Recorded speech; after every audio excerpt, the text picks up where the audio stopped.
ساتھ لوگوں کا طالب علموں کا تعلق ہونا چاہیے، انہیں ان سے وابستہ رہنا چاہیے، ان کی مجالس میں بیٹھنا چاہیے اور ان کے ساتھ اٹھتے بیٹھتے رہنا چاہیے۔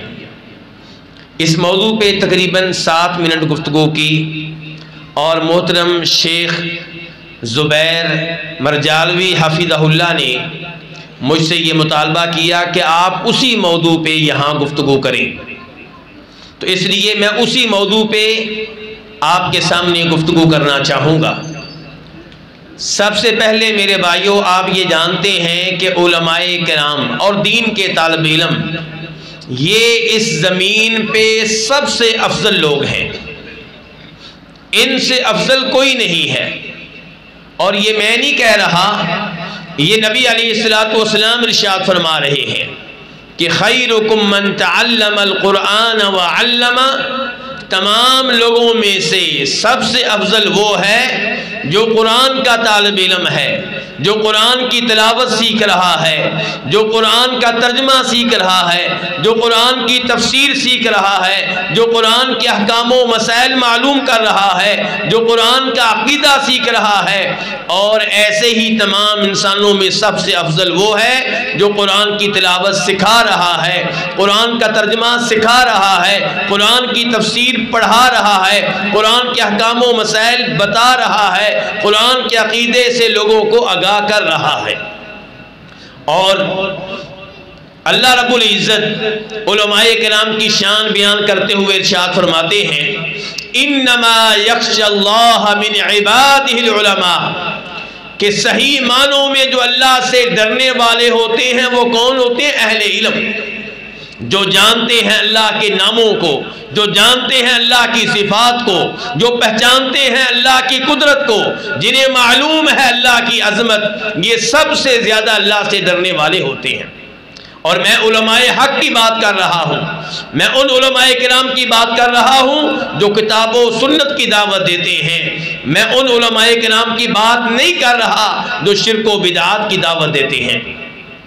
میرے بھائیوں، علماء کرام کی شان پہچاننا چاہتے ہیں تو ذرا قرآن کریم کی اس آیت پہ غور کریں، شہد اللہ انہ لا الہ الا ہو والملائکۃ واولو العلم قائما بالقسط۔ اللہ تعالیٰ کہتے ہیں دنیا مانے یا نہ مانے، میں اس بات کی شہادت دے رہا ہوں کہ آسمانوں پہ یا زمین پہ میرے علاوہ کوئی نہیں ہے جو کسی بھی عبادت کے لائق ہو، جو کسی بھی سجدے کے لائق ہو، جو اس لائق ہو کہ اس کے نام پہ جانور ذبح کیا جائے۔ دوسرے نمبر پہ اس چیز کی گواہی دیں گے میرے فرشتے، اور تیسرے نمبر پہ اس چیز کی گواہی دیں گے علماء۔ آپ دیکھ لیں کہ اللہ رب العزت نے اپنی توحید پہ اپنے ساتھ ساتھ کن کو گواہ بنایا؟ نمبر 1 فرشتوں کو، دوسرے نمبر پہ کن کو؟ علماء کو۔ اس سے بھی آپ جان سکتے ہیں کہ علماء کرام کی شان اور مقام کیا ہے۔ نبی علیہ الصلوۃ والسلام ارشاد فرماتے ہیں کہ علماء کرام انبیاء کرام علیہم الصلوۃ والسلام کے وارث ہیں۔ میرے بھائیوں غور کیجئے، انبیاء کرام علیہم الصلوۃ والسلام کے وارث کون ہیں؟ علماء کرام۔ اور انبیاء کرام وراثت میں مال دے کر نہیں گئے، درم و دینار دے کر نہیں گئے، سونے اور چاندی کے سکے دے کر نہیں گئے، کیا دے کر گئے ہیں؟ علم دے کر گئے ہیں۔ تو میرے بھائیوں، ان علماء کرام کے ساتھ میرا اور آپ کا گہرا تعلق ہونا چاہیے، ان کے ساتھ دوستی لگانی چاہیے اور ان کی مجالس میں بیٹھنا چاہیے۔ آپ ان کے گھروں میں جانے والے ہوں، وہ آپ کے گھروں میں آنے والے ہوں، انہیں آپ تحائف دے رہے ہوں، ان کے قریب آپ بیٹھ رہے ہوں۔ اور تحائف کا نام میں نے اس لیے لیا ہے کہ نبی علیہ الصلوۃ والسلام نے طریقہ بتایا ہے کہ آپ کیسے دوسرے مسلمان کے دل میں اپنی محبت پیدا کر سکتے ہیں۔ فرمایا تحفے دیا کرو، لیا کرو، اس سے محبت قائم ہوتی ہے۔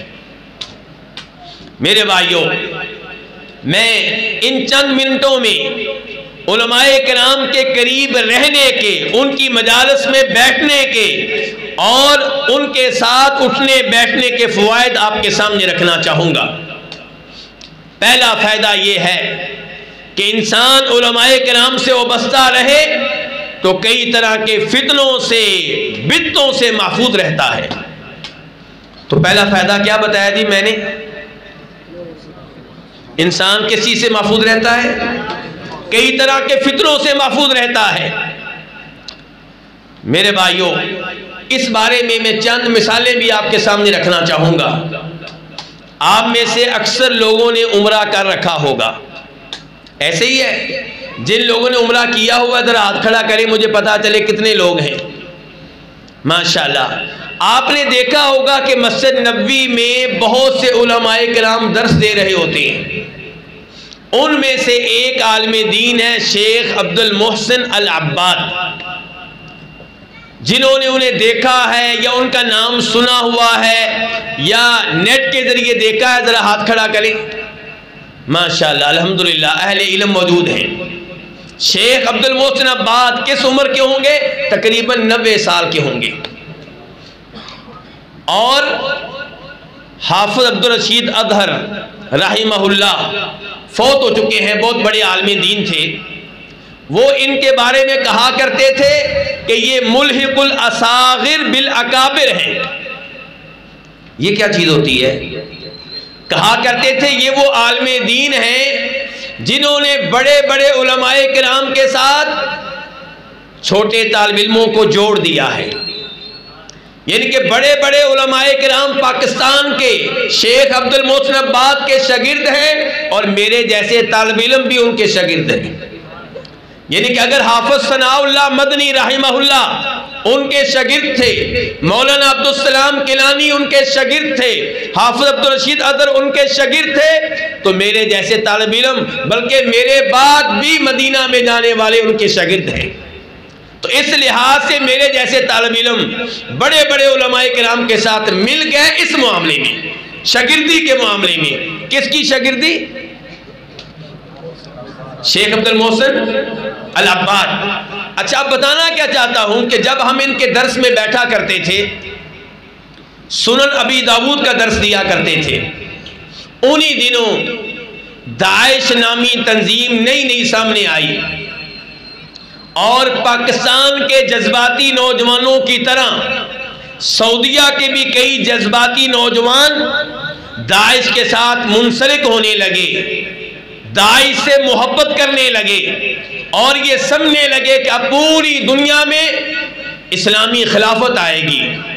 اور شاید آپ کو یاد ہو کہ داعش کی طرف سے جس آدمی کو پہلا امیر مقرر کیا گیا اس کا نام تھا، کس کو یاد ہے؟ کسی کو یاد ہے کہ بھول ہی گیا؟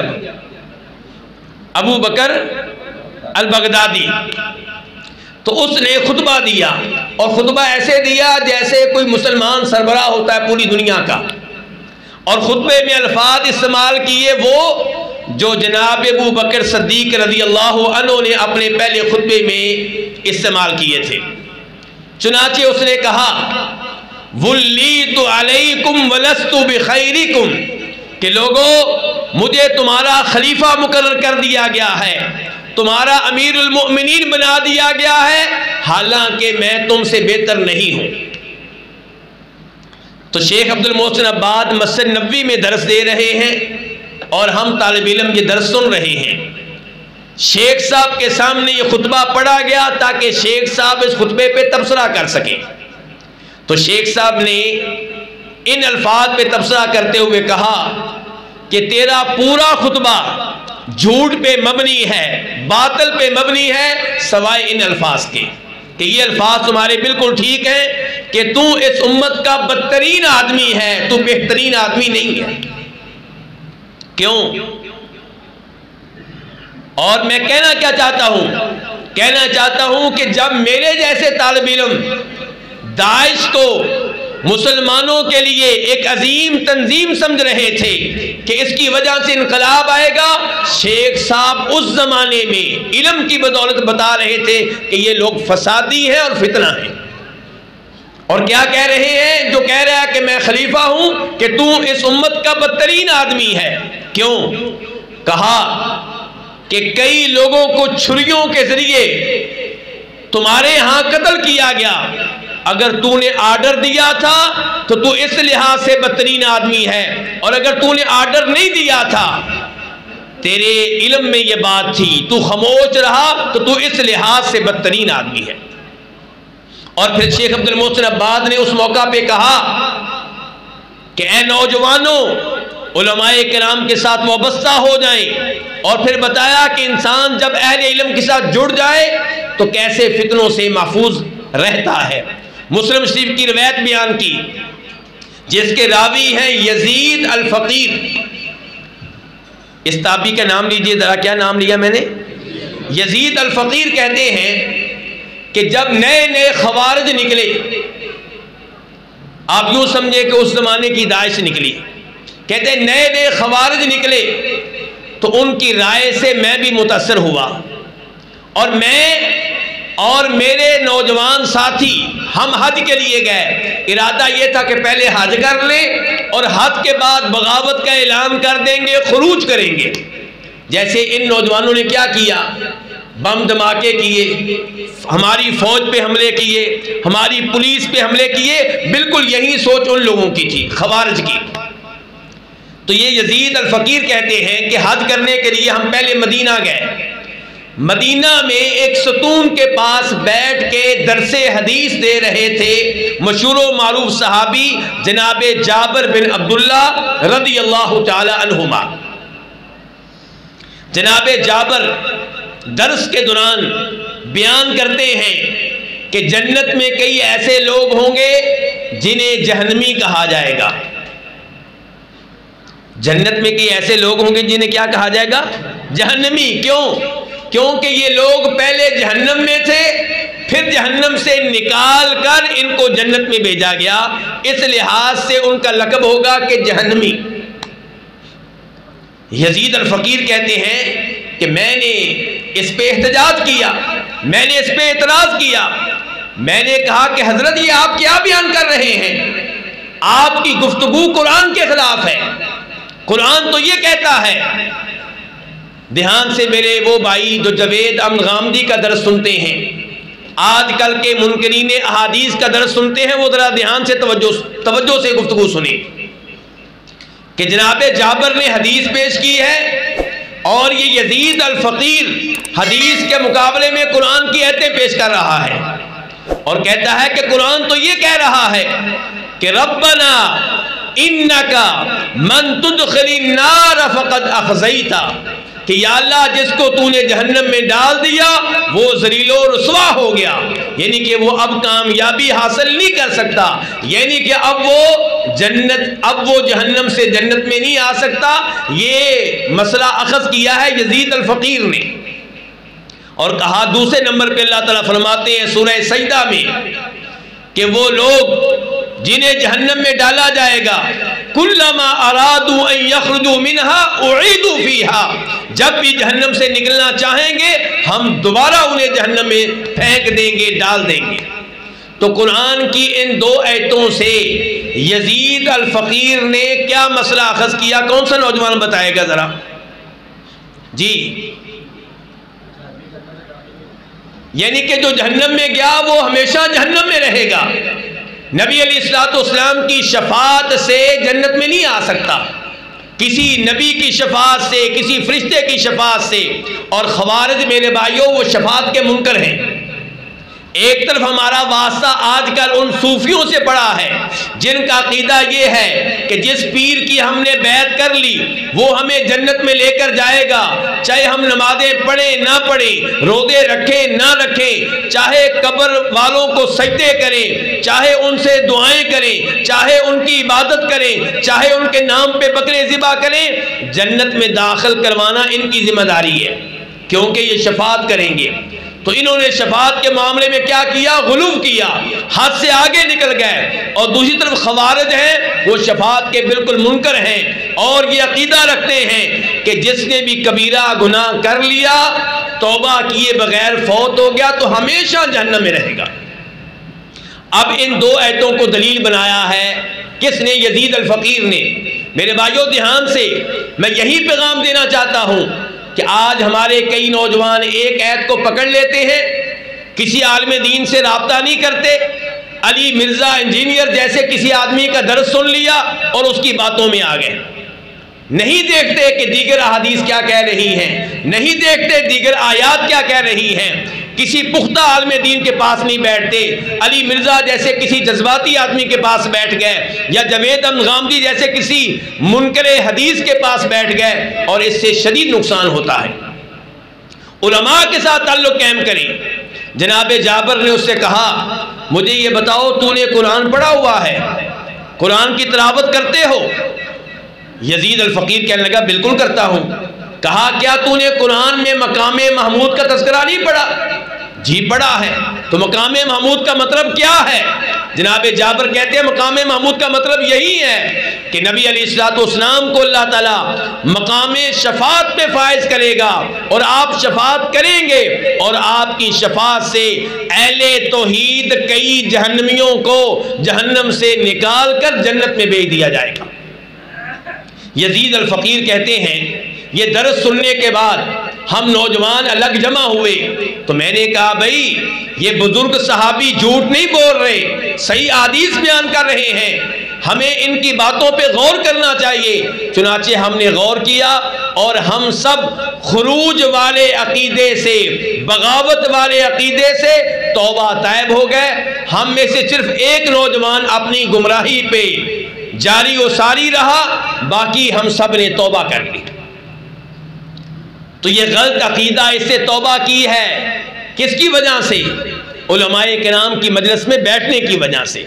تو میرے بھائیوں یہ ہے برکتیں علماء کرام کی مجالس میں بیٹھنے کی۔ تو علماء کرام کے ساتھ اپنے آپ کو وابستہ کر لینا چاہیے، آپ کئی گمراہیوں سے بچ جائیں گے۔ آج کل جب عید میلاد النبی کا موسم آتا ہے، ہمارے کئی نوجوان یہ سوچ رکھتے ہیں کہ اس میں کیا حرج ہے، مجلس ہوتی ہے، نبی علیہ الصلوۃ والسلام پہ درود پڑھا جاتا ہے، قرآن کریم پڑھ لیتے ہیں، اس میں کیا حرج ہے؟ تو یہ سوچ کیوں پیدا ہوئی؟ علماء کرام کی مجالس سے دوری کی وجہ سے۔ اگر معلوم ہو کہ بدعات کے اوپر صحابہ کرام کتنی سختی کے ساتھ رد کیا کرتے تھے تو ہمارے اندر یہ سوچ کبھی نہ پیدا ہو۔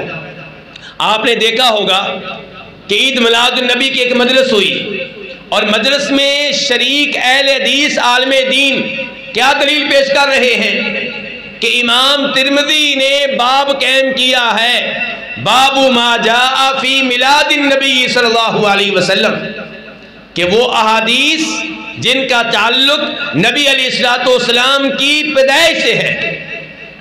اب عام آدمی جب یہ گفتگو سنے گا اور علماء حق سے رابطہ نہیں کرے گا تو متاثر ہو جائے گا۔ مجھے بھی کئی لوگوں نے یہ کلپ بھیجا، پریشان ہوئے، تو پھر ان کو سمجھایا بھائی اس میں عید میلاد النبی کا تو تذکرہ نہیں ہے، اس میں تذکرہ ہے آپ کی پیدائش کا۔ آپ پیدا ہوئے یہ ہم مانتے ہیں، آپ پیدا ہوئے، آپ کے رشتہ دار خوش ہوئے یہ ہم مانتے ہیں۔ مسئلہ یہ نہیں ہے کہ اللہ کے نبی پیدا ہوئے یا نہیں ہوئے، وہ تو ہم سب کا عقیدہ ہے کہ آپ پیدا ہوئے، اور امام ترمذی نے یہ باب باندھ کر یہ مسئلہ بتایا ہے کہ اللہ کے نبی بھی پیدا ہوئے ہیں صلی اللہ علیہ وسلم، اور یہ ہمارا عقیدہ ہے۔ ہمیں اعتراض اس بات پہ ہے کہ کیا آپ کے یوم پیدائش کو ہر سال بطور عید، بطور تہوار، بطور جشن منا سکتے ہیں یا نہیں منا سکتے، یہ سوال ہے۔ اور اس کا جواب یہ ہے کہ آپ کے یوم ولادت کو بطور عید، بطور جشن ہر سال منانا یہ بدعت ہے۔ ورنہ ہم بھی یہ تذکرہ کرتے ہیں کہ آپ دنیا میں آئے، آپ پیدا ہوئے، اور ہم اعزاز سمجھتے ہیں، اللہ کا شکر ادا کرتے ہیں کہ اللہ تعالیٰ نے ہمیں آپ کا امتی بنایا، اللہ تعالیٰ نے ہمیں آپ کا کلمہ پڑھنے کی توفیق دی۔ میرے بھائیوں، دوسرا فائدہ علماء کرام کے ساتھ وابستہ رہنے کا، ان کی مجالس میں بیٹھنے کا، کہ انسان شاذ مسئلے، عجیب و غریب مسئلے بیان کرنے سے بچ جاتا ہے، قرآن کریم کی تفسیر میں غلطی کرنے سے بچ جاتا ہے۔ میں آپ کی توجہ چاہوں گا، امام نسائی اپنی سنن الکبریٰ میں روایت کرتے ہیں کہ جناب علی رضی اللہ عنہ کے زمانے میں کچھ لوگ جناب علی کے لشکر سے الگ ہو گئے، اور انہوں نے جناب علی کو بھی کافر قرار دیا، اور امیر معاویہ کو بھی کیا قرار دیا؟ کافر قرار دیا۔ دیگر صحابہ کرام کو بھی تقریباً کافر قرار دیا۔ ذرا دھیان سے، یہ فتنہ بڑا خطرناک ہے، کیونکہ جس آدمی کے پاس جو آیت آ جاتی ہے، جو حدیث آ جاتی ہے، وہ پورے اسلام کا مطالعہ کیے بغیر باقی لوگوں پہ فتوے لگانا شروع کر دیتا ہے۔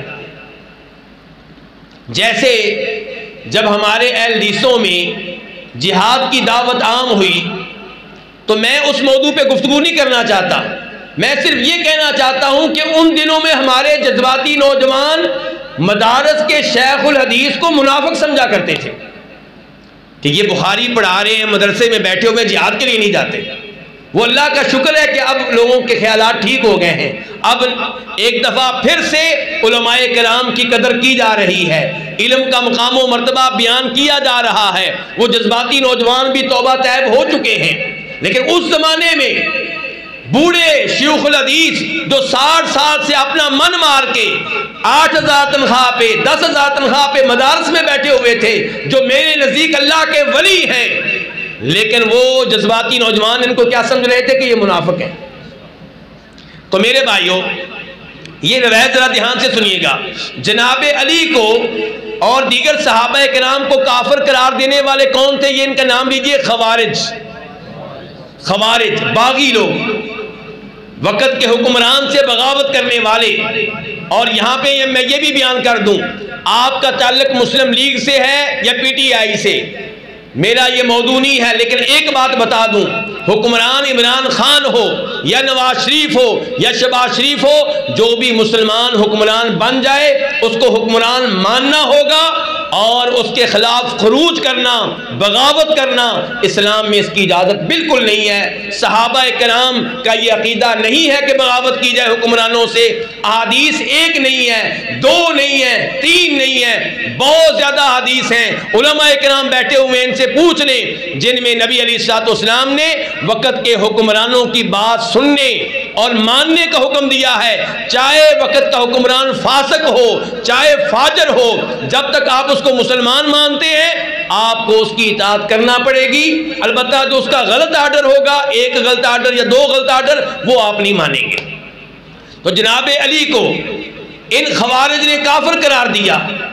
جناب علی نبی علیہ الصلوۃ والسلام کے حکم کے مطابق ان خوارج سے لڑنے کے لیے نکلے ہیں۔ اور یاد رکھیے گا میرے بھائیوں، یہ خوارج لمبی لمبی نمازیں پڑھا کرتے تھے، تہجد گزار تھے، تلاوت کرتے تھے، نفلی روزے رکھتے تھے، اسلام پہ عمل کرنے کے معاملے میں بڑے سخت تھے، لیکن نبی علیہ الصلوۃ والسلام نے پہلے ہی بتا دیا تھا کہ ایسے لوگ آئیں گے اور ان کو قتل کرنا بہت زیادہ اجر و ثواب کا باعث ہوگا۔ جناب علی ان سے لڑنے لگے ہیں، ان کے خلاف جہاد کرنے لگے ہیں، لیکن اس وقت کے بہت بڑے مفسر قرآن، بہت بڑے عالم دین عبداللہ ابن عباس کہتے ہیں کہ امیر المؤمنین مجھے اجازت دیجیے، میں ذرا ان سے مذاکرات کرتا ہوں، میں ان کی اصلاح کرنے کی کوشش کرتا ہوں۔ اس وقت کے بڑے عالم دین عبداللہ ابن عباس جاتے ہیں اور ان سے مذاکرات کرتے ہیں، پوچھتے ہیں کہ تمہارے کیا اعتراضات ہیں، اور اس سے پہلے یہ بتاتے ہیں کہ میں نمائندہ بن کر آیا ہوں صحابہ کرام کا، مہاجرین و انصار کا، میں نمائندہ بن کر آیا ہوں نبی علیہ الصلوۃ والسلام کے چچا کے بیٹے علی کا، میں نمائندہ بن کر آیا ہوں نبی علیہ الصلوۃ والسلام کے داماد جناب علی کا، جن کا میں نمائندہ بن کر آیا ہوں۔ یہ وہ لوگ ہیں کہ علیہم نزل القرآن، قرآن ان پہ نازل ہوا، وہم اعلم بتأویلہ منکم، وہ قرآن کی تفسیر کو، قرآن کے احکام و مسائل کو تم سے بہتر جاننے والے ہیں، بتاؤ تمہارے کیا اعتراضات ہیں۔ کہنے لگے ہمارے 3 اعتراض ہیں۔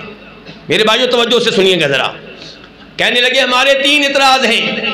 پہلا اعتراض یہ ہے کہ معاویہ اور علی رضی اللہ تعالی عنہما، ان دونوں نے کمیٹی بنائی ہے ان کے معاملات کا فیصلہ کرنے کے لیے، اور فیصلہ کرنے کا اختیار کن کو دے دیا گیا؟ انسانوں کو، لوگوں کو، جبکہ قرآن کہتا ہے ان الحکم الا للہ، فیصلہ کرے گا تو کون کرے گا؟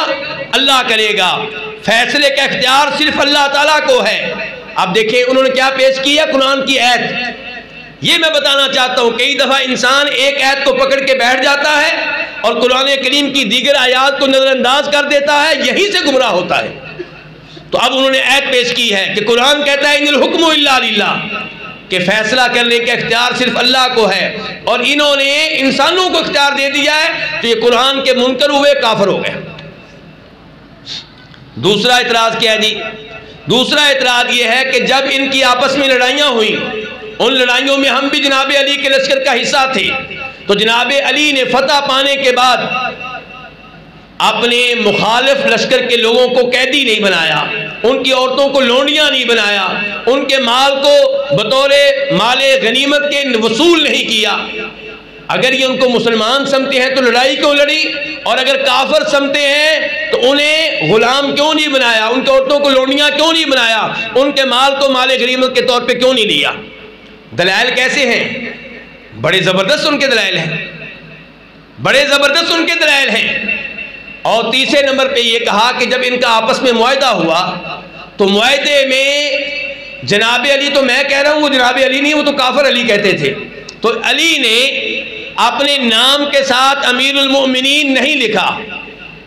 تو جب یہ مومنوں کے امیر نہیں ہے، امیر المؤمنین مومنوں کے امیر، جب یہ مومنوں کے امیر نہیں ہے، اس کا مطلب یہ ہے کہ کافروں کے پھر امیر ہو گئے۔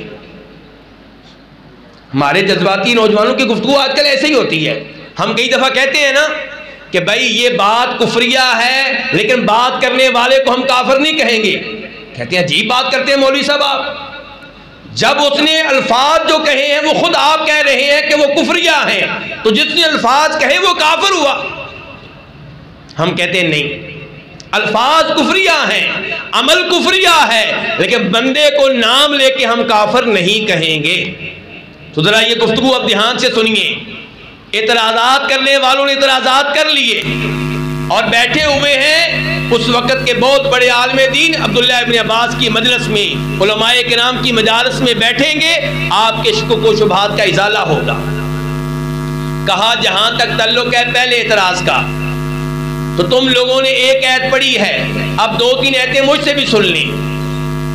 نمبر ایک، اللہ تعالیٰ فرماتے ہیں کہ وَإِنْ خِفْتُمْ شِقَاقَ بَيْنِهِمَا فَابْعَثُوا حَكَمًا مِّنْ أَهْلِهِ وَحَكَمًا مِّنْ أَهْلِهَا۔ میاں بیوی کے اختلافات حد سے آگے نکل جائیں تو کیا کرو، ایک کمیٹی بناؤ، کمیٹی میں ایک آدمی ڈالو عورت کے خاندان سے اور ایک آدمی ڈالو مرد کے خاندان سے، یہ بیٹھ کے میاں بیوی کا فیصلہ کریں، ان کے اختلافات کو حل کریں۔ اللہ نے قرآن میں بتا دیا کہ فیصلہ کون کریں گے؟ انسان کریں گے۔ اللہ نے کہہ دیا انسان فیصلہ کریں گے۔ دوسرے مقام پہ اللہ تعالیٰ فرماتے ہیں یا ایھا الذین آمنوا لا تقتلوا الصید وانتم حرم، کہ حاجی صاحب جب آپ حالت احرام میں ہوں، عمرہ کرنے والے جب آپ حالت احرام میں ہوں، تب آپ کو شکار کرنے کی اجازت نہیں ہے۔ اس کے بعد اللہ تعالیٰ کہتے ہیں جو جان بوجھ کر حالت احرام میں شکار کرے گا اس پہ جرمانہ پڑے گا۔ جرمانہ کیا ہے؟ جیسا جنگلی جانور آپ نے شکار کیا ہے اس سے ملتا جلتا جانور اللہ کی راہ میں ذبح کرنا ہوگا۔ اچھا اب کون طے کرے گا کہ جس نے ہرن کا شکار کیا ہے وہ اس کے بدلے میں گائے ذبح کرے کہ بکرا ذبح کرے کہ چھترا ذبح کرے، کیا ذبح کرے؟ فرمایا یحکم بہ ذوی عدل منکم، اس کا فیصلہ دو عادل مسلمان کریں گے۔ تو یہاں پہ بھی اللہ نے فیصلہ کرنے کا اختیار کن کو دیا ہے؟ انسانوں کو دیا ہے۔ تو ان کو سمجھایا دیکھو اسی قرآن کی آیتیں ہیں، ان الحکم الا للہ کا مطلب یہ ہوا کہ فیصلہ اللہ کا چلے گا، نظام اللہ کا چلے گا، سسٹم قرآن کا چلے گا، احادیث کا چلے گا، لیکن چلانے والے کون ہوں گے؟ انسان ہوں گے۔ کہنے لگے لو جی ہم مان گئے، عالم دین کے پاس بیٹھنے کی وجہ سے کیا کہتے ہیں؟ ہم مان گئے۔ دوسرا اعتراض کیا تھا جی تمہارا؟ دوسرا اعتراض یہ تھا کہ جب لڑائیاں ہوئی تو مخالف لشکر کے لوگوں کو جناب علی نے قیدی کیوں نہیں بنایا، مردوں کو غلام کیوں نہیں بنایا، عورتوں کو لونڈیاں کیوں نہیں بنایا، ان کے مال پہ قبضہ کیوں نہیں کیا؟ عبداللہ ابن عباس نے کہا مجھے یہ بتاؤ جو پہلی لڑائی ہوئی تھی جنگ جمل، اس میں جناب علی کے مخالف لشکر میں سیدہ عائشہ بھی موجود تھی، تو کیا سیدہ عائشہ کو لونڈی بنانا پسند کرو گے؟ وہ تمہاری ماں ہے، اگر تم انہیں ماں نہیں مانتے تو قرآن کے منکر بنو گے۔ اللہ تعالیٰ کہتے ہیں وَأَزْوَاجُهُ أُمَّهَاتُهُمْ کہ نبی علیہ السلام کی بیویاں مومنوں کی کیا لگتی ہیں؟ مائیں لگتی ہیں۔ اب کیا اپنی ماں کو لونڈی بناؤ گے؟ اپنی ماں کے ساتھ وہ تعلق نعوذ باللہ قائم کرو گے جو لونڈیوں کے ساتھ قائم کیا جاتا ہے؟ کہنے لگے ہم یہ بھی مان گئے، ٹھیک ہے جی، لونڈی ان کو نہیں بنایا، مال پہ قبضہ نہیں کیا، اچھی بات ہے۔ تیسرا اعتراض کیا ہے جی؟ تیسرا اعتراض یہ ہے کہ اپنے نام کے ساتھ امیر المومنین کیوں نہیں لکھا؟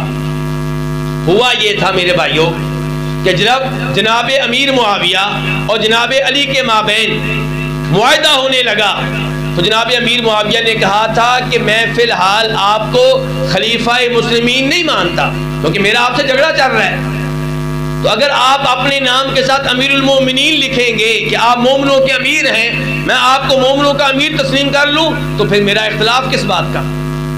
تو آپ فی الحال امیر المومنین نہ لکھیں۔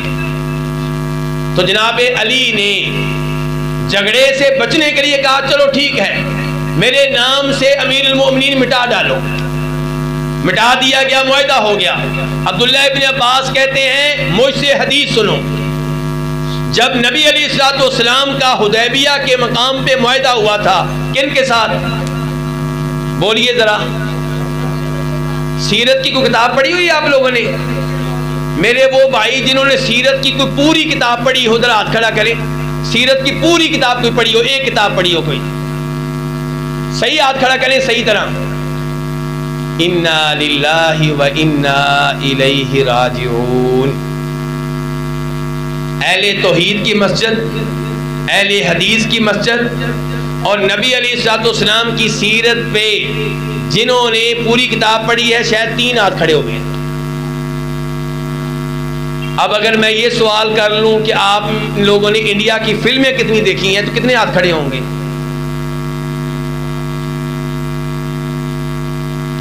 اور دعویٰ ہمارا کیا ہے کہ ہمیں اللہ کے نبی سے بڑی محبت ہے۔ ایسے نوجوان مل جائیں گے اسی مسجد میں جنہوں نے وہ کیا کہتے ہیں جی شیکسپیئر، اس کے انگلش میں ڈرامے زبانی یاد کر رکھے ہوں گے، اس کی نظمیں زبانی یاد کر رکھی ہوں گی، لیکن نبی علیہ السلام کی سیرت پڑھنے والے 2-3 بچے ہیں بس۔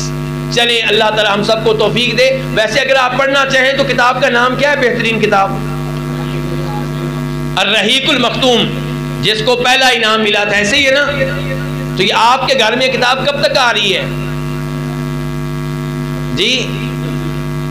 میرے بھائی دیکھیں، نبی علیہ السلام سے سچی محبت کا مظاہرہ کریں، کتاب خریدیں، اور ہر اتوار کو آپ کو چھٹی ہوتی ہے، 1 گھنٹہ تفسیر کی کلاس لگائیں خود آپ اپنے بچوں کے ساتھ مل کے، اور 1 گھنٹہ 2-3 صفحے اس کتاب کے پڑھیں، اپنے بچوں سے سوال کریں، بیٹا جو آج میں نے 2 صفحے پڑھے ان کے جواب دو، جو اچھا جواب دے اس کو انعام دیں۔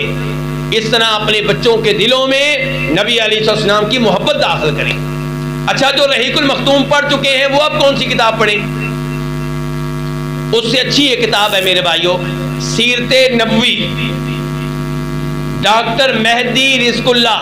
کس کی کتاب ہے؟ ڈاکٹر مہدی، ذرا نام تو لیجئے، انشاءاللہ آپ لے کر آئیں گے۔ ڈاکٹر مہدی رزق اللہ یہ سوڈانی ہے، سوڈانی عالم دین، اور اس کتاب کو بھی کنگ فیصل ایوارڈ ملا ہے۔ دارالسلام نے اس کا اردو میں ترجمہ کر کے اس کو شائع کر دیا ہے۔ 2 جلدوں میں کتاب ملتی ہے، اور دارالسلام کے شو روم تو آپ کے لاہور میں بہت زیادہ ہیں۔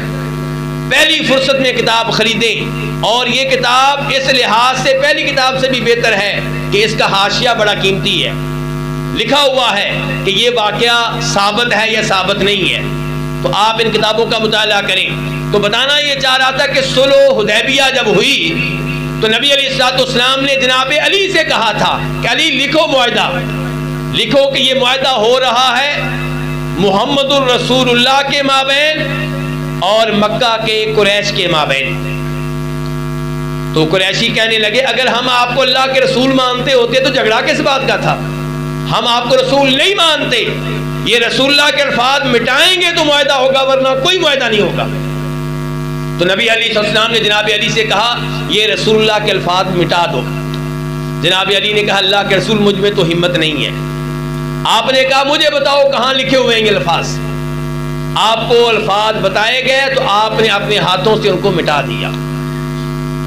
تو جناب عبداللہ ابن عباس خوارج سے کہتے ہیں کہ اللہ کے رسول جو اللہ کے سچے رسول تھے، آپ نے معاہدہ کرنے کی خاطر، لڑائی سے بچنے کی خاطر، لوگوں کا خون بچانے کی خاطر رسول اللہ کے الفاظ مٹا دیے۔ تو جناب علی نے مسلمانوں کے خون کو بچانے کے لیے، مسلمانوں کی جانوں کو محفوظ رکھنے کے لیے، لڑائی سے محفوظ رہنے کے لیے اگر امیر المؤمنین کے الفاظ مٹائے ہیں تو اس میں کیا حرج ہے؟ جناب عبداللہ ابن عباس فرماتے ہیں جب میں نے تینوں اعتراضات کے جواب دیے تو الحمدللہ 2000 خارجی انہوں نے اپنے عقیدے سے توبہ کر لی۔ یہ ہے علماء کرام کی شان، یہ ہے علماء کرام کے ساتھ بیٹھنے کا فائدہ۔ ورنہ ہمارے پاس بھی ایسے اعتراض ہوتے ہیں، جی میں مولوی صاحب سے مطمئن نہیں ہوں، کیوں جی یہ مولوی صاحب یہ کہتے ہیں، وہ مولوی صاحب وہ کہتے ہیں۔ مساجد میں ایسے لوگ آپ کو مل جائیں گے جو علماء کی عزت نہیں کرتے، علماء کرام کی توہین کرتے ہیں، علماء کرام کے مقام و مرتبہ کو نہیں سمجھتے، اور ایسے لوگ زیادہ آپ کو کہاں ملیں گے؟ اہل حدیث کی مساجد میں۔ دوسرے لوگ اپنے علماء کرام کو پوجتے ہیں، وہ بھی غلط۔ اور ہمارے علماء کرام، ہمارے عوام کو ہم نے یہ بتایا کہ علماء کرام کی تقلید نہیں کرنی، یہ نہیں کہا تھا کہ علماء کرام کی توہین کرنی ہے، گستاخی کرنی ہے۔ ابھی درس سے پہلے میرے کوئی بھائی شیخ زبیر سے گفتگو کر رہے تھے، مجھے نہیں پتا کیا گفتگو تھی، لیکن میں انداز دیکھ کے حیران ہو رہا تھا، پریشان ہو رہا تھا کہ کیا علماء کرام کے ساتھ گفتگو اس انداز سے کی جاتی ہے؟ بہت افسوس ہوا۔ ہو سکتا ہے آپ کو شیخ زبیر کی کسی بات سے اختلاف ہو جاتا ہے، صحابہ کرام میں بھی اختلاف ہو جایا کرتا تھا، لیکن عالم دین کے ساتھ گفتگو کرنے کا یہ انداز مجھے تو اچھا نہیں لگا۔ معذرت کے ساتھ ناراض نہ ہوئیے گا۔ تو عبداللہ ابن عباس رضی اللہ تعالی عنہما نے انہیں سمجھایا، ان کے شکوک و شبہات کا ازالہ کیا، انہیں بتایا کہ ان الحکم الا للہ کی صحیح تفسیر کیا ہے، صحیح مطلب کیا ہے۔ 2000 لوگ توبہ طائب ہو گئے اور ان کی جانیں بچ گئیں، ورنہ جو توبہ طائب نہیں ہوئے جناب علی نے ان سے جہاد کیا، انہیں قتل کیا، اور وہ اپنی جانیں نہ بچا سکے قرآن کریم کی غلط تفسیر کی وجہ سے اور غلط عقائد کی وجہ سے۔ تو میرے بھائیو، علماء کرام کے ساتھ منسلک رہنے کی یہ برکتیں ہیں۔ ایک اور مثال آپ کے سامنے رکھنا چاہوں گا، یہ روایت بخاری مسلم کی ہے اور اس کے راوی ہیں عروہ بن زبیر، نام لیجئے گا ذرا، ایک صحابی کے بیٹے ہیں۔ ان کے باپ کا نام کون بتائے گا؟ عروہ بن زبیر کے باپ کا نام کون بتائے گا؟ جی زبیر نہیں، یہ تو نہیں نا، پورا بتائیں نا۔ وہ آپ تو مچل جاتے، اسٹیج والے نہیں بھائی، آپ تو علماء بیٹھے ہوئے ہیں۔ ہاں جی، کون؟ زبیر بن عوام رضی اللہ عنہ کے یہ بیٹے ہیں، اور ان کی والدہ بھی صحابیہ ہیں۔ ان کی والدہ کا نام کون بتائے گا؟ کوئی انعام دینے والے بھائی ہوں تو ذرا نکالیں 100 روپیہ، بھائی جو اس کا جواب دے اس کو انعام دینا چاہیے۔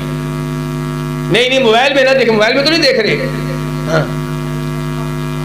ہاں اسماء جو کہ بیٹی ہے کن کی؟ ابو بکر صدیق رضی اللہ تعالیٰ عنہ کی۔ اس کا مطلب یہ کہ عروہ بن زبیر ابو بکر کے کیا لگے؟ نواسے لگے۔ تو ان کی والدہ بھی صحابیہ، ان کے نانا بھی صحابی، اور ان کے والد صاحب بھی صحابی، اور ان کے ایک بھائی بھی صحابی ہیں۔ ان کے ذرا ان کے نام بتائیں۔ عبداللہ بن زبیر۔ لگتا ہے کہ آپ کو انعام مجھے دینا پڑے گا، اسٹیج والوں میں سے کسی نے حرکت نہیں کی، آپ آئیں آئیں۔ یہ لیں، اللہ تعالیٰ آپ کو جزائے خیر دے، اللہ آپ کو جزائے خیر دے۔ ماشاءاللہ خوشی ہوئی، اچھے جواب دیے ہیں ماشاءاللہ۔ تو یہ ہے عروہ بن زبیر، فقہائے سبع میں سے ہیں۔ بولیے ذرا کن میں سے ہیں؟ فقہائے سبع میں سے، یعنی کہ مدینہ کے تابعین میں سے جو بڑے 7 علماء تھے ان میں سے ایک ہیں۔ اتنے بڑے عالم دین کو قرآن کی تفسیر میں غلطی لگ گئی ہے، دیکھیے ذرا۔ اور یہ بتاتے ہیں خود کہ جب مجھے غلطی لگی تھی میں نوجوان تھا، جب غلطی لگی تھی میں کیا تھا؟ نوجوان تھا۔ نوجوانی کی عمر ایسی ہوتی ہے۔ تو کہتے ہیں کہ میں اپنی خالہ کے پاس گیا۔ ان کی خالہ کا نام کون بتائے گا؟ عائشہ رضی اللہ تعالی عنہا، کیونکہ جب اسماء ان کی والدہ ہوئی تو عائشہ ان کی کیا لگی؟ خالہ۔ تو کہتے ہیں کہ میں اپنی خالہ کے پاس گیا، میں نے کیا خالہ دی؟ قرآن کریم کی یہ آیت ان الصفا والمروہ من شعائر اللہ فمن حج البیت او اعتمر فلا جناح علیہ ان یطوف بہما۔ اس سے تو یہ لگ رہا ہے کہ صفا مروہ کی سعی واجب نہیں ہے، فرض نہیں ہے، ضروری نہیں ہے، تو کر لے تو ٹھیک، نہ کرے تو کوئی مسئلہ ہی نہیں ہے۔ کیونکہ ترجمہ کیا ہے آیت کا کہ جو بیت اللہ کا حج کرے اور عمرہ کرے، وہ صفا مروہ کے مابین سعی کرے تو اس پہ کوئی گناہ نہیں ہے، اس پہ کوئی گناہ، اگر سعی کرے تو اس پہ کوئی گناہ، اس کا مطلب ہے کہ نہ کرے تو کام چل جائے گا۔ اور یہ سمجھ کس کو آئی ہے؟ عروہ بن زبیر کو۔ میرے بھائیو عربی ہیں، عربی جانتے ہیں۔ جاوید احمد غامدی صاحب بھی کہتے ہیں کہ قرآن کی تفسیر کے لیے عربی کافی ہے۔ وہ کہتے ہیں کہ احادیث کی ضرورت نہیں ہے۔ تو عروہ بن زبیر بھی عربی جانتے تھے، لیکن قرآن کی تفسیر میں ٹھوکر لگی ہے، غلطی لگی ہے، اصلاح ہوئی ہے تو حدیث کے ذریعے ہوئی ہے۔ سیدہ عائشہ کہتی ہیں نہیں عروہ، تم غلط سمجھے ہو۔ اگر صفا مروہ کی صحیح ضروری نہ ہوتی تو اللہ تعالیٰ کہتے فلا جناح علیہ الا یطوف بہما، کہ اگر کوئی صفا مروہ کی صحیح نہ بھی کرے تو کوئی مسئلہ نہیں ہے۔ اللہ نے کہا کہ صحیح کر لے تو گناہ نہیں ہے۔ اس کا ایک پس منظر ہے، اور وہ کیا کہ انصاری لوگ صفا مروہ کی صحیح کو گناہ سمجھتے تھے۔ کیا سمجھتے تھے؟ گناہ سمجھتے تھے، زمانہ جاہلیت کے مخصوص عقائد کی وجہ سے۔ تو اللہ تعالیٰ نے کہا کوئی گناہ نہیں ہے، صحیح کیا کرو، کوئی حرج نہیں ہے۔ ورنہ صفا مروہ کی صحیح فرض ہے، واجب ہے، رکن ہے۔ بلکہ اگر صفا مروہ کی صحیح چھوڑ کے کوئی آدمی پاکستان پہنچ جائے تو اس کا عمرہ نہیں ہوا، اس کا حج نہیں ہوا، چاہے متبادل کے طور پہ 100 بکرے دے یا 1000 بکرے دے۔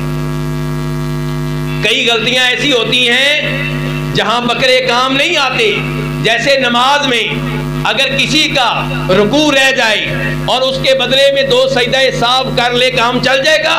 نہیں چلے گا۔ کسی کا سجدہ رہ جائے، 2 سجدہ سہو کر لے، نہیں کام چلے گا۔ کئی غلطیاں اتنی بڑی ہوتی ہیں کہ سجدہ سہو سے کام نہیں چلتا، بکرے دینے سے کام نہیں چلتا۔ صفا مروہ کی صحیح اتنی ضروری ہے۔ امام احمد روایت کرتے ہیں، فرمایا نبی علیہ الصلوۃ والسلام نے اسعوا فإن اللہ كتب علیکم السعی، صفا مروہ کی صحیح کیا کرو، اللہ نے صفا مروہ کی صحیح فرض قرار دی ہے۔ تو اب دیکھیے عروہ بن زبیر کی غلطی کی اصلاح کہاں سے ہوئی؟ وقت کی عالمہ، فاضلہ، مفسرہ، فقیہہ سیدہ عائشہ رضی اللہ تعالیٰ کے پاس بیٹھنے کی وجہ سے ان کی غلطی کی اصلاح ہوئی۔ میرے بھائیوں، جب آپ علماء کرام کی مجالس میں بیٹھتے ہیں تو کئی ایسے مسائل ہوتے ہیں جن کو آپ اہمیت نہیں دیتے، ان کے پاس بیٹھنے سے پتہ چلتا ہے کہ اس مسئلے کی بڑی اہمیت ہے۔ ذرا دھیان سے سنیے گا۔ شیخ ابن باز رحمہ اللہ، نام لیں ذرا، کیا نام ہے جی؟ ابن باز، اس زمانے کے بہت بڑے عالم دین، بہت بڑے ولی، متقی، پرہیزگار، وقت کا بادشاہ، جن کی گاڑی کا دروازہ کھولنے کو سعادت سمجھا کرتا تھا۔ شیخ ابن باز رحمہ اللہ، اور پاکستان کے ایٹم بم کے بارے میں بڑی خبریں لیا کرتے تھے، کہ پاکستان کی ترقی کے بارے میں بڑی خبریں لیا کرتے تھے۔ تو یہ شیخ ابن باز رحمہ اللہ، ان سے کسی نے سوال پوچھ لیا کہ شیخ صاحب میرا جوتا پڑا ہوا ہے، اب ایک جوتا قریب پڑا ہوا ہے، دوسرا دور پڑا ہوا ہے، میں ایک جوتا پہن لوں اور ایک قدم چل کر 2 قدم چل کر دوسرا جوتا پہن لوں تو اس میں کوئی حرج تو نہیں؟ کہا تمہاری یہ کوشش ہونی چاہیے کہ تمہارا ایک قدم بھی نبی علیہ الصلوۃ والسلام کی حدیث کی خلاف ورزی میں نہ اٹھے، کیونکہ اللہ کے رسول کی حدیث جانتے ہیں آپ لوگ، بخاری کی حدیث ہے کہ کوئی بھی ایک جوتا پہن کر نہ چلے، یا دونوں جوتے پہنے یا دونوں اتار دیں۔ تو شیخ ابن باز سے پوچھا گیا، اور ایسا ہوتا ہے جب ہم مسجد سے نکلتے ہیں، ہم ایک جوتا ادھر پڑا ہوا ہے ایک دور پڑا ہوا ہے، تو ہم کیا کرتے ہیں، ایک جوتا پہن لیتے ہیں اور 2 قدم چل کے دوسرا جوتا پہنتے ہیں۔ شیخ صاحب کہہ رہے نہیں، اللہ کے رسول کی حدیث کی خلاف ورزی میں ایک قدم بھی نہ اٹھنے پائے، آپ اس جوتے کو ہاتھ میں پکڑ لیں، دوسرے جوتے کے پاس جا کے رکھ دیں، پھر دونوں کو ایک ساتھ پہنیں، یا دونوں پاؤں ننگے ہوں یا دونوں پاؤں میں جوتا ہونا چاہیے، ایک پاؤں میں جوتا ہو ایک میں نہ ہو۔ شیخ ابن باز کے الفاظ جب سے سنے ہیں اس حدیث کی اہمیت دل میں بڑھ گئی، اور یہی شیخ ابن باز اور پہلے شیخ عبد المحسن، میں نے جن کا نام بتایا، جو ابھی زندہ ہیں، اللہ ان کی زندگی میں برکتیں ڈالے، آج بھی مسجد نبی میں درس دے رہے ہیں، وہ خود بتاتے ہیں، کہتے ہیں کہ ایک دفعہ میں شیخ ابن باز رحمہ اللہ کے ساتھ مسجد نبی میں گیا، عصر کے بعد کا وقت تھا، میں بیٹھ گیا اور شیخ صاحب نے 2 رکعتیں ادا کی۔ یہ عصر کے بعد 2 رکعتیں کون سی ادا کی ہوں گی؟ تحیۃ المسجد، کون سی 2 رکعتیں ادا کی ہیں؟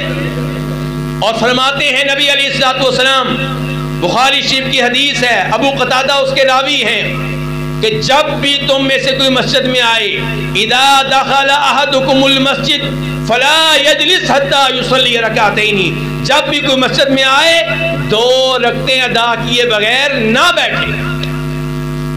اور ہمارے اہل حدیث بڑی آسانی سے آ کے بیٹھتے ہیں، سعودیوں کے ہم بڑے خلاف ہیں، مجھے سمجھ نہیں آتی کہ باقی لوگ ان کے مخالف ہوں تو سمجھ میں آتا ہے کہ کیوں مخالف ہیں، کیونکہ سعودی شرک سے روکتے ہیں، بدعات سے روکتے ہیں، لیکن ہمارے اہل حدیث ان کے دلوں میں سعودیوں کی نفرت اتنی زیادہ، میں سن کے حیران ہوتا تھا جب مسجد نبی میں درس دیا کرتا تھا، درس ختم ہوتا، سوال و جواب کی مجلس ہوتی، اس کے بعد آتے یہاں پہ یہ ہو رہا ہے وہ ہو رہا ہے یہ ہو گیا یہ ہو گیا، ایسے گفتگو کرتے تھے جیسے وہ کافر ہو، یعنی کہ ایرانیوں سے محبت، صحابہ کرام کے دشمنوں سے محبت، اور سعودی جتنے بھی گنہگار ہوں اہل توحید ہیں ان سے نفرت۔ آپ ان اینکروں سے متاثر ہیں، آپ میڈیا سے متاثر ہیں، آپ کو نہیں پتا اللہ تعالیٰ کہ ہاں اہل توحید کا کیا مقام ہے؟ کہ آپ نے ابھی حدیث نہیں سنی کہ اہل توحید بالآخر جہنم سے نکال کے جنت میں بھیج دیے جائیں گے، اور جو قرآن کے منکر ہیں، جو ابو بکر صدیق کے منکر ہیں، جو جناب عمر فاروق کے منکر ہیں، جو ان کو مسلمان ماننے کے لیے تیار نہیں ہیں، آپ ان سے محبت رکھتے ہیں۔ تو بہرحال کہنے کا مطلب یہ ہے کہ شیخ ابن باز اور شیخ عبد المحسن باز دونوں مسجد نبوی میں آئے ہیں، شیخ ابن باز نے 2 رکعتیں ادا کی، شیخ عبد المحسن بیٹھ گئے، شیخ عبد المحسن خود بتاتے ہیں کہ مجھے شیخ صاحب نے ڈانٹا، 2 رکعتیں کیوں نہیں ادا کی، اٹھو 2 رکعتیں ادا کرو۔ کہتے ہیں کہ پھر میں نے 2 رکعتیں ادا کی، اور اس کے بعد پھر میں نے اس حدیث پہ عمل کرنے کے معاملے میں کبھی کوئی کمی کوتاہی نہیں کی۔ تو حدیث تو پہلے بھی معلوم تھی شیخ عبد المحسن آباد کو، لیکن جب عالم دین نے خبردار کیا تو وہ حدیث ہمیشہ ہمیشہ کے لیے ذہن میں بیٹھ گئی۔ یہ فائدہ ہوتا ہے علماء کرام کی مجالس میں بیٹھنے کا، کہ بعض مسائل کی اہمیت آپ کے دل میں اتنے اچھے طریقے سے راسخ نہیں ہوتی جتنے اچھے طریقے سے عالم دین کے ذریعے راسخ ہو جاتی ہے۔ اور یہاں پہ میرے بھائیوں میں یہ بھی بتانا چاہوں گا کہ بہت سی احادیث ہم پڑھتے ہیں سنتے ہیں، لیکن جب عمل کرنے کی باری آتی ہے تو ہم غلطی کر جاتے ہیں، عمل کرنے کی باری آتی ہے ہمیں پتہ نہیں ہوتا اس حدیث پہ عمل کیسے کرنا ہے، کرنا چاہتا ہوں کیسے کرنا ہے پتہ نہیں۔ تو یہ بھی علم کہاں سے ملتا ہے؟ علماء کرام کی مجالس سے۔ میں ایک مثال بیان کرنا چاہوں گا۔ جب میں مدینہ یونیورسٹی میں پڑھا کرتا تھا، مدینہ یونیورسٹی کی مسجد میں بیٹھے ہوئے ہیں، اور قاری صہیب میر محمدی حفظہ اللہ، شاید آپ کے علم میں ہو کہ یہ مدینہ یونیورسٹی کی مسجد میں امام رہے ہیں۔ کیا رہے ہیں؟ امام رہے ہیں۔ تو وہاں پہ کئی دفعہ ہم اکٹھے ہوتے، تو ایک دفعہ نماز پڑھ کے فارغ ہوئے، ایک ساتھ ہم نے نماز پڑھی، اور نماز کے بعد چونکہ آپ کو پتا ہے کہ صف میں جب نماز پڑھتے ہیں تو ہم اہل حدیث ویسے بھی مل کے کھڑے ہوتے ہیں، تو جب سلام پھر جاتا ہے پھر کیا کوشش ہوتی ہے کہ ذرا کھلے ہو جائیں، تو ہم کئی لوگ آگے ہو جاتے ہیں، کئی پیچھے ہو جاتے ہیں، تو جگہ بن جاتی ہے۔ میں پیچھے ہٹ گیا، قاری صاحب صاحب کو شاید یاد نہ ہو لیکن مجھے آج بھی یاد ہے ان کی نصیحت، میرے بھائی ہیں، دوست ہیں، لیکن عالم دین ہے، اور عالم دین بھی دوسرے عالم دین کو، ایک عالم دین دوسرے طالب علم کو نصیحت کر سکتا ہے اور کرنی چاہیے۔ کہنے لگے مجھ سے کہ آپ نماز کے بعد پچھلی صف میں چلے گئے، اگر جگہ تنگ ہو تو تھوڑا سا آگے ہو جایا کرے، پیچھے نہ جایا کرے۔ کیوں؟ کیونکہ فرماتے ہیں نبی علیہ الصلوۃ والسلام، ان الملائکۃ تصلی علی احدکم ما دام فی مصلی اللہم اغفر لہ اللہم ارحمہ، کہ نماز کے بعد جب تک نمازی نماز والی جگہ پہ بیٹھا رہتا ہے فرشتے اس کے لیے دعائیں کرتے رہتے ہیں، اے اللہ اس کے گناہ معاف کر دے، اے اللہ اس پہ اپنی رحمتیں نازل فرما۔ فرشتوں کی دعائیں ملتی رہیں گی جب تک آپ اپنی نماز والی جگہ پہ بیٹھے رہیں گے۔ اب اگر آپ پیچھے چلے جائیں گے تو وہ آپ کی نماز کی جگہ نہیں ہے، لیکن اگر آپ تھوڑا سا آگے بڑھ جائیں تو وہ آپ کے سجدے کی جگہ ہے، آپ کے نماز کی جگہ ہے۔ تو یہ مجھے کس نے خبردار کیا؟ قاری صاحب صاحب، عالم دین نے۔ اس وقت سے لے کے آج تک اس کے اوپر عمل بھی ہے، اور کئی دیگر لوگوں کو بھی خبردار کرتا ہوں، آج آپ کو بھی خبردار کر دیا۔ تو یہ فوائد کہاں سے ملتے ہیں؟ علماء کرام کے ساتھ اٹھنے بیٹھنے سے ملتے ہیں، ان کی مجالس میں شریک ہونے سے ملتے ہیں۔ میں جب مدینہ منورہ میں تھا، مسجد نبوی کے ساتھ ساتھ ایک دفعہ وہاں پہ سیرت کی نمائش لگی ہوئی تھی۔ آپ میں سے کسی نے سیرت کی نمائش دیکھی ہے مدینہ میں؟ سیرت نبوی نمائش؟ یار ایسا نہیں ہو سکتا کسی نے بھی نہ دیکھی ہو کبھی، ہر سال ہوتی ہے کہیں نہ کہیں کسی نہ کسی جگہ۔ چلیں جی، آپ نے کسی نے نہیں دیکھی ہے، عجیب اتفاق ہے۔ تو بہرحال ایک نمائش میں میری بھی ڈیوٹی لگی، تو میں بھی وہاں پہ جو زائرین آتے، آپ جیسے بھائی آتے، انہیں سمجھاتا کہ نبی علیہ الصلوۃ والسلام نے یہاں کا سفر کیا، ادھر جہاد کیا، فلاں جگہ جہاد کیا، پوسٹر لگے ہوتے تھے، نقشے بنے ہوتے تھے، ان کی روشنی میں لوگوں کو سمجھایا کرتے تھے۔ اچھا، وہاں پہ لوگ کئی مسئلے بھی پوچھ لیتے، تو ایک آدمی نے مسئلہ پوچھا کہ کیا میت کی طرف سے قربانی کر سکتے ہیں؟ تو میں نے بتایا کہ میت کی طرف سے قربانی کرنے کی صحیح سند کے ساتھ کوئی دلیل نہیں ہے۔ ایک روایت آتی ہے ترمذی وغیرہ میں، وہ ضعیف ہے۔ مولانا یوسف قصوری جانتے ہیں جی؟ شیر پنجاب نہیں بھائی، جو علماء کرام ہوتے ہیں یہ کہاں شیر ہوتے ہیں؟ علماء کرام کو کوئی شیر نہیں کہتا، شیر کا خطاب ملتا ہے خطیبوں کو۔ اچھا جی، تو مولانا یوسف قصوری شیخ الحدیث ہیں، بہت بڑے عالم دین ہیں، آج کل بوئے حاصل کے مدرسے میں جامعہ محمد بن اسماعیل البخاری میں شیخ الحدیث ہیں، اور بڑے بڑے علماء ان کے شاگرد بن چکے ہیں۔ اچھا، یہ بھی موجود تھے، انہوں نے میری گفتگو سنی، کہنے لگے شیخ صاحب ایک بات کی آپ نے وضاحت نہیں کی، اگر ایک بات کی وضاحت کر دیا کریں تو بہتر ہوگا۔ کیا؟ کہ میت کی طرف سے آپ جانور بطور قربانی تو ذبح نہیں کر سکتے کیونکہ ثابت نہیں ہے، لیکن سال میں کبھی بھی کسی بھی دن بطور صدقہ ذبح کر سکتے ہیں، اور یہ بات صحیح ہے۔ اور ترمذی کا انہوں نے حوالہ دیا، ترمذی میں نے بھی پڑھی ہوئی ہے، لیکن ترمذی تو بہت لمبی چوڑی کتاب ہے، پڑھتے ہیں بھول جاتے ہیں، انسان ہے، لیکن جب کوئی عالم دین توجہ دلا دے تو بات ذہن میں ہمیشہ کے لیے بیٹھ جاتی ہے، ہمیشہ کے لیے بیٹھ جاتی ہے۔ اب مولانا یوسف قصوری میرے ہم عمر ہیں، اور وہ بھی میرے دوستوں کی جگہ پہ ہیں، لیکن میں اس حقیقت کا اظہار کر رہا ہوں، بلکہ میرا 2-3 ہفتے پہلے ان کے ہاں جمعہ تھا تو میں نے ان کو بھی یاد کروایا کہ آپ نے مجھے خبردار کیا تھا۔ اور اب جب لوگ پوچھتے ہیں تو میں مسئلہ یوں بتاتا ہوں کہ میت کی طرف سے جانور بطور قربانی ذبح کرنا تو ثابت نہیں ہے، لیکن صدقہ کے طور پہ کبھی بھی آپ جانور ذبح کر سکتے ہیں۔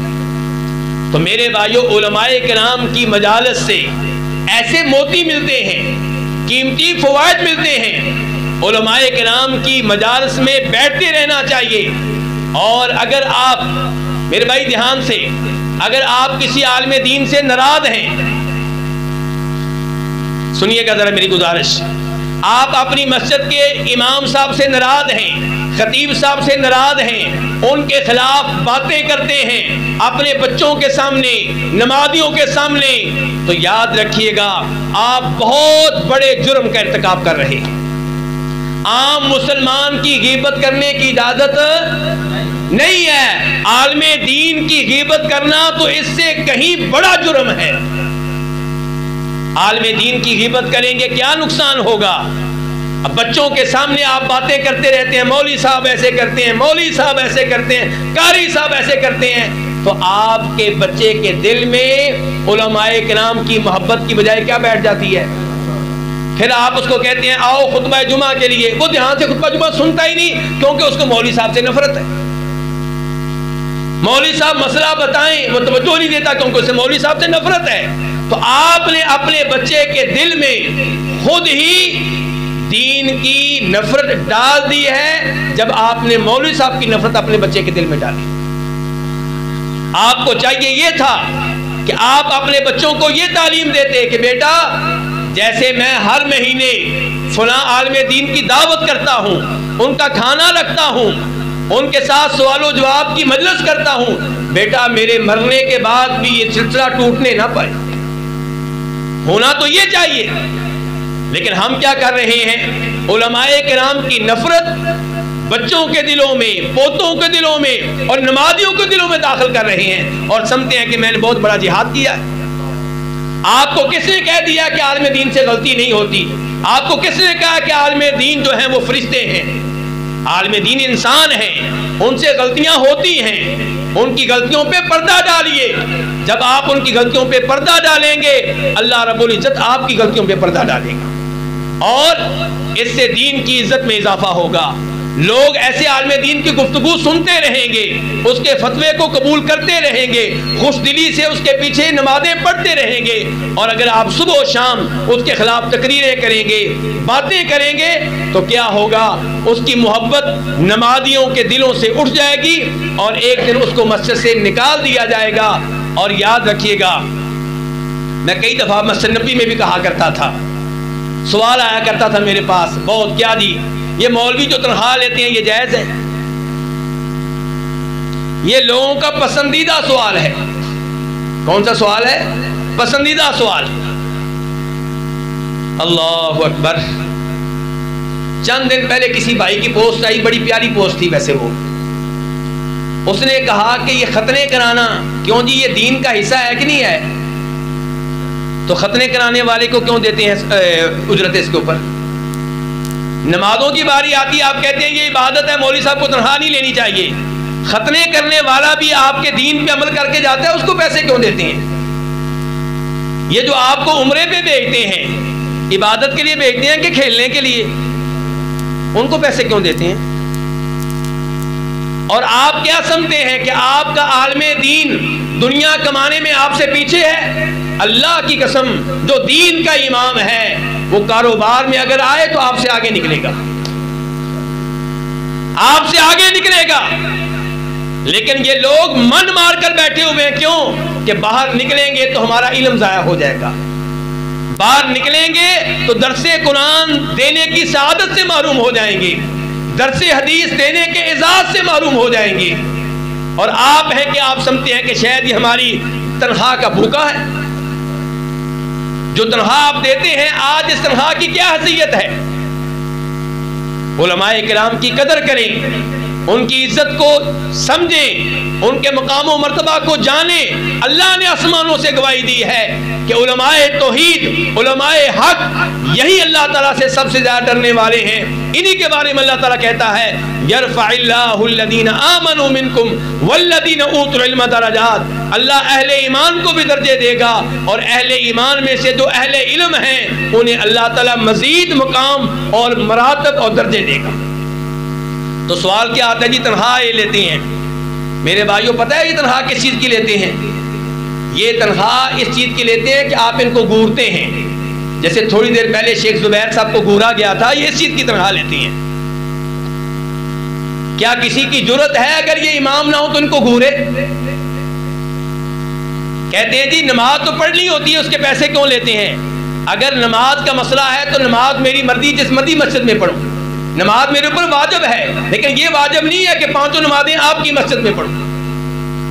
میں ایک نماز اس محلے میں پڑھوں گا, دوسری نماز کسی اور محلے میں مجھے کام ہوگا وہاں پڑھ لوں گا, تیسری نماز رشتہ داروں کے پاس گیا ہوں وہاں پہ پڑھ لوں گا. لیکن آپ نے مجھے پابند کیا ہوا ہے کہ 5 وقت کی نمازیں یہاں پہ پڑھنی ہے, پڑھانی ہے, لیٹ نہیں ہونا. اور میں لیٹ ہو جاؤں تو آپ گھڑیاں دیکھتے ہیں, میں لیٹ ہو جاؤں تو آپ گورتے ہیں. اس چیز کی امام صاحب تنخواہ لیتے ہیں.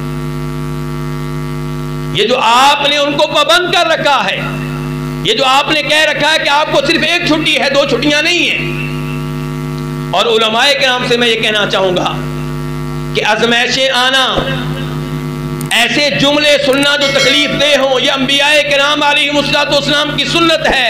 لوگوں نے انبیاء کرام کو بھی معاف نہیں کیا. نبی علیہ السلام نے جب مال غنیمت تقسیم کیا تھا تو ایک آدمی اٹھا تھا, کہا محمد انصاف کرو, انصاف سے کام لو. صلی اللہ علیہ وسلم میں قربان جاؤں آمنہ کے لال پہ, انہوں نے کہا تھا او ظالم, اگر میں انصاف نہیں کروں گا تو کون انصاف کرے گا؟ لوگوں نے موسیٰ علیہ السلام کو بھی تنگ کیا, جناب محمد الرسول اللہ صلی اللہ علیہ وسلم کو بھی تنگ کیا. تو لوگ تنگ کرتے رہیں گے, ان کی باتیں سن کر اپنی دعوت کو نہیں چھوڑنا, اپنے ممبر کو نہیں چھوڑنا. آپ خوش نصیب ہیں کہ اللہ کے دین کی خاطر باتیں سن رہے ہیں, ورنہ لوگ تو دنیا کی خاطر باتیں سنتے ہیں, اپنے آفس میں, اپنے اسکول میں, اپنے کالج میں. اور آپ امامت کی وجہ سے, درس قرآن کی وجہ سے, درس حدیث کی وجہ سے باتیں سن رہے ہیں. جو بھی باتیں آپ سن رہے ہیں اور ان پہ صبر کر رہے ہیں, انبیاء کرام علیہم السلام کے نقش قدم پہ چل رہے ہیں. فاصبر کما صبر اولو العزم من الرسل. اور اللہ تعالیٰ کے ہاں آپ کی شان بڑھ رہی ہے, آپ کا مقام بڑھ رہا ہے. اللہ کی طرف سے خوشخبری ہے آپ کے لیے, وبشر الصابرین الذین اذا اصابتهم مصیبہ قالوا انا للہ وانا الیہ راجعون اولئک علیہم صلوات من ربہم ورحمہ واولئک هم المہتدون. کہ جن پہ مصیبتیں آئیں, پریشانیاں آئیں, چھوٹی ہوں یا بڑی ہوں, ان پہ صبر کریں, ان کے لیے خوشخبری ہے. اور یہ صبر کرنے والے کون ہیں؟ جن پہ کوئی بھی مصیبت آئے انا للہ پڑھتے ہیں, وانا الیہ راجعون کہتے ہیں. اللہ تعالیٰ کہتے ہیں یہ ہدایت کے اوپر ہیں, ان پہ میری رحمتیں نازل ہوتی ہیں. ان کا تذکرہ خیر میں آسمانوں پہ فرشتوں کے سامنے کرتا ہوں. اللہ رب العزت سے دعا ہے کہ اللہ تعالیٰ آپ لوگوں کا یہ بیٹھنا قبول فرمائے, میری یہ گفتگو اللہ تعالیٰ قبول فرمائے. اللہ رب العزت تمام مسلمان مریضوں کو شفا عنایت فرمائے. جو فوت ہو چکے ہیں اللہ تعالیٰ ان کی بخشش فرمائے. جن کے پاس اولاد نہیں ہے اللہ تعالیٰ انہیں نیک صالح اولاد عنایت فرمائے. اور جن کے ہاں رزق کے لحاظ سے پریشانیاں ہیں, قرض کے لحاظ سے پریشانیاں ہیں, اللہ تعالیٰ ان کی پریشانیاں بھی دور فرمائے. یا اللہ جتنے بھی مظلوم مسلمان ہیں سب کی مدد فرما. یا اللہ اس ملک کی حفاظت فرما. یا اللہ دین کے لحاظ سے بھی, یا اللہ دنیا کے لحاظ سے بھی, یا اللہ یہاں کے حکمرانوں کو یہاں پہ شریعت نافذ کرنے کی توفیق عنایت فرما. آخر میں یہاں کی انتظامیہ کا شکر گزار ہوں کہ جنہوں نے مجھے یہاں پہ گفتگو کرنے کا موقع دیا. اور میری آج کی گفتگو یہ عام تھی, سب لوگوں کے لیے تھی, کسی خاص آدمی کے لیے نہیں تھی. مسجد نبوی میں بھی گفتگو کیا کرتا تھا, وہاں پہ بھی عام لوگ بیٹھے ہوتے تھے. تو یہ سب کے لیے گفتگو ہے کہ سب علماء کرام کی عزت کریں, ان کی غلطیوں پہ ایسے ہی پردہ ڈالیں جیسے آپ اپنے بیٹے کی غلطیوں پہ پردہ ڈالتے ہیں, جیسے آپ اپنی بیگم کی غلطیوں پہ پردہ ڈالتے ہیں, تاکہ دین کا کام وہ کرتے رہیں اور لوگ ان کی بات سنتے رہیں. اللہ آپ سب کو جزائے خیر دے. خصوصی طور پہ شکریہ ادا کرنا چاہوں گا شیخ زبیر صاحب کا, جنہوں نے مجھے یہاں پہ حاضر ہونے کا موقع دیا, آپ سے ملاقات کا موقع دیا. اللہ کرے اسی طرح ہماری ملاقات جنت میں ہو اور اللہ رب العزت کے عرش کے سائے میں ہماری ملاقات ہو. وآخر دعوانا الحمد للہ رب العالمین.